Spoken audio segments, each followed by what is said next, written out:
এইটাকে নিয়ে সে চিন্তা ভাবনা করে না, এটাকে নিয়ে সে প্রস্তুতি গ্রহণ করে না, সে হচ্ছে সবচেয়ে বোকা, সে হচ্ছে সবচেয়ে মূর্খ।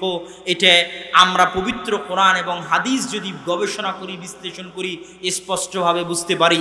এখানে আর একটা কথা বলে রাখি, যে জ্ঞানের কথা আসলো, জ্ঞানের কথার ক্ষেত্রে যাদের মধ্যে শরঈ জ্ঞানের অভাব আছে, যাদের মধ্যে আল্লাহ সুবহানাহু ওয়া তাআলার জ্ঞানের অভাব আছে, পৃথিবী পরিচালনায় আল্লাহর নীতির জ্ঞানের অভাব আছে, তারা আমাদেরকে জিজ্ঞাসা করে হতাশ হয়ে যে আমি এত ইবাদত করি, এত নামাজ পড়ি, এত কিছু করি, তারপর আমি ব্যবসায় ধরা খাই, আর অমুক চোর, লুচ্চা, বাটপার, অত্যাচারী, জালেম, নামাজ পড়ে না, রোজা রাখে না, সুদ খায়, ঘুষ খায়, ওর নামি দামি গাড়ির অভাব নাই, ওর টাকা পয়সার অভাব নাই, এটা কেমনে হয়? এই প্রশ্ন করাও প্রমাণ করে যে তার মধ্যে জ্ঞানের অভাব আছে। রাসূল সাল্লাল্লাহু আলাইহি ওয়াসাল্লাম বলছেন, ইন্নাল্লাহা ইউতিদ দুনিয়া লিমান ইউহিব ওয়া মান লা ইউহিব। আল্লাহ দুনিয়া দেন, দুনিয়ার সফলতা, দুনিয়ার টাকা পয়সা, দুনিয়ার ধন দৌলত, দুনিয়ার বাড়ি গাড়ি, লিমান ইউহিব ওয়া মান লা ইউহিব।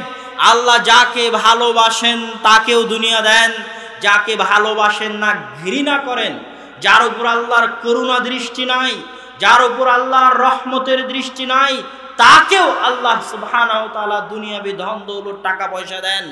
আর আল্লাহ সুবহানাহু ওয়া তাআলা তার ইবাদত করার সুযোগ, তার আনুগত্য করার সুযোগ, তার দাসত্ব করার সুযোগ শুধু তাকেই দেন যাকে আল্লাহ সুবহানাহু ওয়া তাআলা ভালোবাসেন। আল্লাহু আকবার। মান ইউরিদিল্লাহু বিহি খায়রান ইফাক্কিহু ফিদ্দীন। আল্লাহ সুবহানাহু ওয়া তাআলা যার কল্যাণ চান, যার মঙ্গল কামনা করেন, যার ভালো চান, তাকে দ্বীনের জ্ঞান দান করেন। আপনার উপর আল্লাহর দয়া আছে না নাই? আপনার উপর আল্লাহর রহমত আছে না নাই? আপনার উপর আল্লাহর করুণা আছে না নাই? এটা মাপার মাপকাঠি হচ্ছে, এটা বুঝার মাপকাঠি হচ্ছে আল্লাহ আপনাকে কতটুকু তার ইবাদত করার সুযোগ দিয়েছে। আজকে সকালে যদি ফজরের সালাত আদায় করে থাকতে পারেন, পৃথিবীর যেখানে যারা ফজরের সালাত আদায় করেছে, বুঝতে হবে এদের উপর আল্লাহর দয়া আছে, আল্লাহর রহমত আছে। যাদের এটা আদায় করার সুযোগ হয় না, কোরআন পড়ার সুযোগ হয় না, জিকির আজকার করার সুযোগ হয় না, তাসবিহ তাহলিল পাঠ করার সুযোগ হয় না, দুনিয়াবি কাজ নিয়ে এত ব্যস্ত, ওই যে ওই হাদিসের মতো, যে হাদিস রাসূল সাল্লাল্লাহু আলাইহি ওয়াসাল্লাম বলছেন, বান্দা যদি আল্লাহর ইবাদতের জন্য সময় বের না করে, তাহলে আমলা ইয়াদাকা ফাকরা, আমি বান্দার হাতকে দরিদ্রতা দিয়ে পূর্ণ করে দিব, তার ব্যস্ততা বাড়িয়ে দিব, কোনোদিন তার ব্যস্ততা কম হবে না।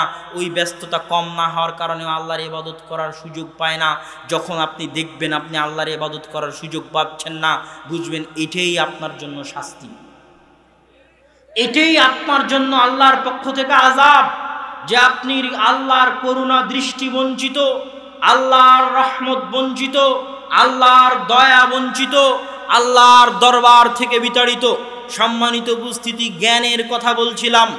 আজকের যুগে দাওয়াতি কাজ করতে গিয়ে সালাত, কোরআন আর জ্ঞান অর্জনের বিকল্প নেই। জ্ঞান অর্জনের কি জন্য বিকল্প নেই? তার প্রথম বাক্য বলেছি, ইসলামের অপর নাম হচ্ছে জ্ঞান। তার দ্বিতীয় বাক্য এবার আপনাদেরকে বলি।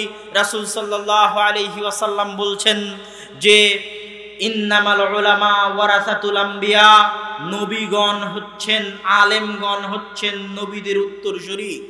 আর নবীগণ লা ইউরিসুনা দিনারান ওয়ালা দিরহামান, নবীগণ দিনার দিরহাম উত্তরাধিকার সূত্রে রেখে যান না, বাল ইউরিসুনাল ইলম, তারা জ্ঞান উত্তরাধিকার সূত্রে রেখে যান। আগের যুগে যত উম্মত চলে গেছে, প্রত্যেক উম্মতকে হেদায়েত করার জন্য প্রতি যুগে নবী লেগেছে। নবীবিহীন যুগ খুব কম থেকেছে, প্রত্যেক যুগে নবীর প্রয়োজন হয়েছে। আর আখিরি নবী মুহাম্মদ সাল্লাল্লাহু আলাইহি ওয়াসাল্লাম চলে গেছেন, 1400 বছর হয়েছে। 1400 বছরে কোনো নবী এসেছে? 1400 বছরে কোনো নবী আসেনি। ইসলামের দাওয়াত কি বন্ধ হয়েছে? বন্ধ হয়নি। অথচ এই নজির অতীতের উম্মতে নাই। আর মুসলিম উম্মার মধ্যে এই নজির পাওয়া যাচ্ছে, নবী নাই, 1400 বছর হয়ে গেছে, 1000 বছর পার হয়ে গেছে, 1500 বছর হতে যাচ্ছে নবীর বিদায় নেওয়া, আর কোনোদিন নবী আসবেন না, অথচ ইসলাম টিকে আছে, অথচ ইসলাম প্রচারিত হচ্ছে, অথচ ইসলামের উপর আমল হচ্ছে। কিভাবে সম্ভব? তার একটাই কারণ, সেটা হচ্ছে জ্ঞান। ওই যে জ্ঞান রাসূল সাল্লাল্লাহু আলাইহি সাল্লাম রেখে গেছেন, আল্লাহ রাসূলের কাছ থেকে কারা নিয়েছে সেই জ্ঞান? সাহাবীরা নিয়েছে সেই জ্ঞান। সাহাবীদের ক্ষেত্রে আপনাকে মনে রাখতে হবে, আমি যত জ্ঞানী, আমার চাইতে যারা আগে চলে গেছে তারা তার চেয়ে বেশি জ্ঞানী। আলবানী রাহিমাহুল্লাহ যত জ্ঞানী, আলবানী রাহিমাহুল্লাহর চাইতে ইমাম বুখারী বেশি জ্ঞানী। ইমাম বুখারী, আহমদ বিন হাম্বল, আবু হানিফা, মালিক, শাফিঈ যত জ্ঞানী, আবু হুরায়রা, আনাস, আয়েশা, আব্দুল্লাহ বিন আব্বাস তার চাইতে বেশি জ্ঞানী।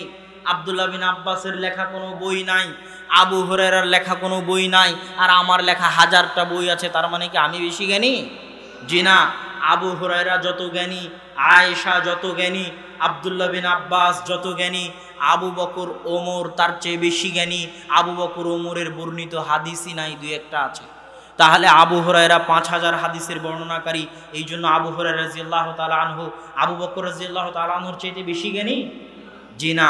রাসূল সাল্লাল্লাহু আলাইহি ওয়াসাল্লামের সাথে থেকে, তার সোহবত, তার সঙ্গে থেকে যারা দ্বীনকে অনুভব করেছে, দ্বীন যাদের রক্তে রক্তে, মাংসে মাংসে মিশে গেছে। একটা কথা বাড়িয়ে বলা হবে, কিন্তু আমি বুঝানোর জন্য বলতেছি, ভুল হয়ে গেলে মাফ করে দিবেন, কেউ আবার কাটছাট করে এটা আবার আমার বিরুদ্ধে লাগাবেন না। আমি বুঝানোর জন্য বলতেছি যে আবু বকর, ওমর, তাদের মধ্যে তাদের রক্তে রক্তে, মাংসে মাংসে দ্বীন এমনভাবে মিশে গেছে, এমনভাবে রাসূল সাল্লাল্লাহু আলাইহি সাল্লামের সোহবত থেকে তারা দ্বীন গ্রহণ করেছে যে যদি কথার কথা তারা কোরআন ভুলে যেতেন, মনে না থাকতো, আল্লাহ রাসূলের হাদিস ভুলে যেতেন, মনে না থাকতো, তাহলে তাদের স্বভাবজাত বৈশিষ্ট্যের কারণে তারা নতুন করে যদি নিয়ম কারণ, হুকুম আহকাম প্রণয়ন করত, তো 100তে 100 কোরআন এবং হাদিসের সাথে মিলে যেত। ওইভাবে ইসলাম তাদের রক্তে রক্তে, মাংসে মাংসে প্রবেশ করে গেছে। তারা ইসলামের রূহ, সার নির্যাস আল্লাহর রাসূলের সাথে থেকে তাদের মধ্যে প্রবেশ করে গেছে। আর এর মধ্যে সবচেয়ে টপ লেভেলের ছিলেন আবু বকর রাদিয়াল্লাহু তাআলা আনহু। না হলে এমনি রাসূল সাল্লাল্লাহু আলাইহি সাল্লাম মৃত্যুর পরে ওমর রাদিয়াল্লাহু তাআলা আনহু খোলা তরবারি নিয়ে দাঁড়িয়ে আছেন, যে বলবে আল্লাহ রাসূল মারা গেছে, ওকে হত্যা করব। তখন আবু বকর রাদিয়াল্লাহু তাআলা আনহু কোরআনের আয়াত পাঠ করলেন যে আল্লাহ রাসূল মারা গেছে। কেননা দ্বীন, ইসলাম ওনার রক্তে রক্তে, মাংসে মাংসে মিশে গেছে।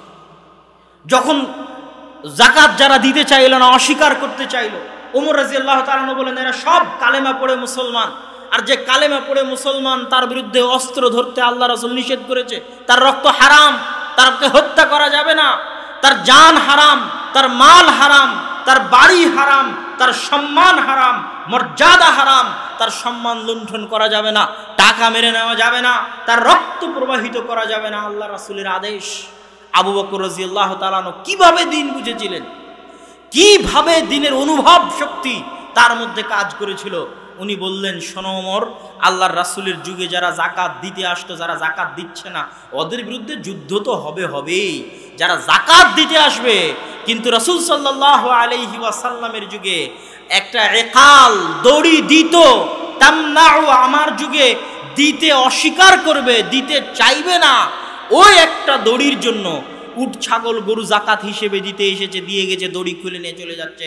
অথচ আল্লাহ রাসূলের যুগে দড়ি খুলতো না, ওই দড়ির জন্য আমি যুদ্ধ করব, হয় মরবো না হয় মারবো।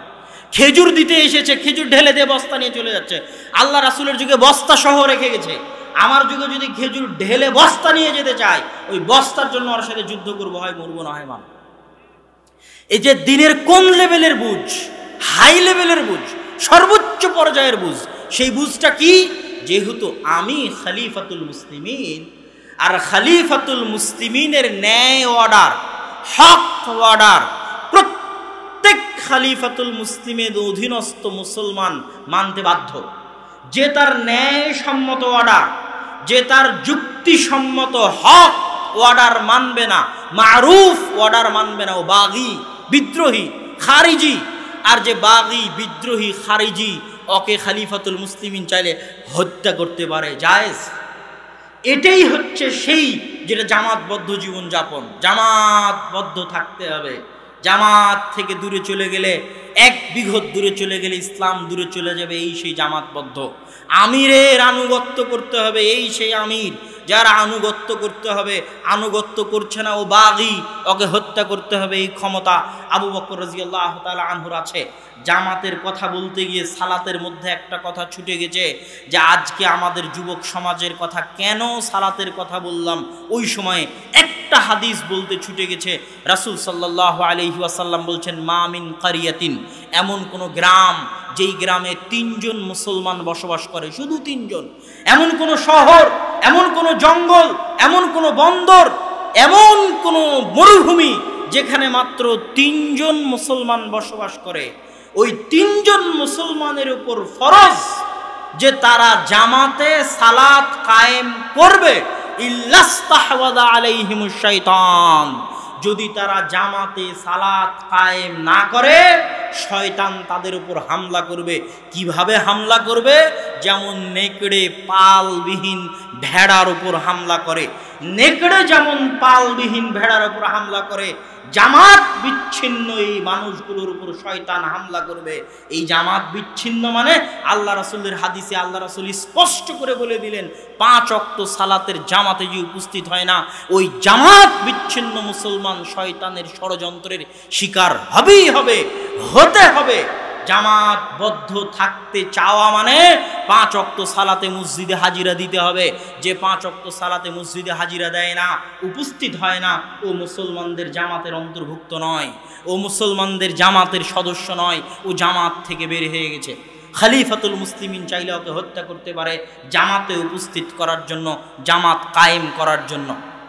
সম্মানিত উপস্থিতি, আমি জ্ঞানের কথা বলছিলাম। জ্ঞানের কথা বলতে গিয়ে আমি আপনাদেরকে বলছিলাম, আজকে আমি যত জ্ঞানী, আমার আগে যারা চলে গেছে তারা তার চেয়ে বেশি জ্ঞানী। এই জন্য জ্ঞানের ক্ষেত্রে আমাদেরকে সর্বদা সালাফাস সালেহকে অনুসরণ করতে হবে। মানুষ বলে, কেন সালাফি কনফারেন্স, কেন সালাফি নাম, কেন জামিয়া সালাফিয়া? সালাফি কি জিনিস? সালাফ মানে কি? এই যে জ্ঞান, জ্ঞানের ক্ষেত্রে যা আমি বললাম, আমি যা জানি আমার চেয়ে আগে যারা চলে গেছে তারা বেশি জানে, এটাই সালাফ। আল্লাহ সুবহানাহু ওয়া তাআলা পবিত্র কোরআনে কি বলছেন? ইহদিনাস সিরাতাল মুস্তাকিম সিরাতাল্লাযীনা আন'আমতা আলাইহিম গায়রিল মাগদুবি আলাইহিম ওয়ালাদ-দাল্লিন।